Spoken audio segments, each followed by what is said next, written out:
இறையின் நம்பிக்கை உள்ளவரும் கிடையாது, அற்றவரும் கிடையாது. ஆனா, இருக்கா இல்லையான்னு தெரியாதத நம்பி ஏதாவது நடக்கும்னு வெயிட் பண்றவனும் கிடையாது.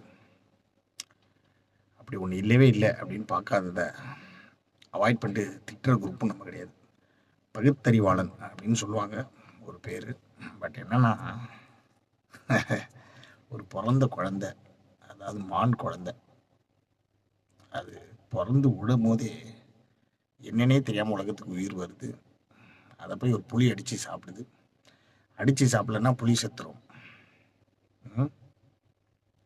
அடிச்சு சாப்பிடலன்னா புலி செத்துரும். அடிச்சா மான் செத்துரும். இப்படி ஒரு படைப்பு. இறைவன் இவ்வளோ கொடூரமானவராக இருப்பார். இறைவனாக இருக்கிறவர் இரக்கம் உள்ளவர்னு சொல்கிறாங்க. ஸோ இந்த மாதிரி ஒரு லாஜிக் இல்லாத விஷயங்கள் நிறைய இருக்கும்போது ம், நம்பிக்கை வர மாட்டேங்குது. வேற ஒன்றும் இல்லை.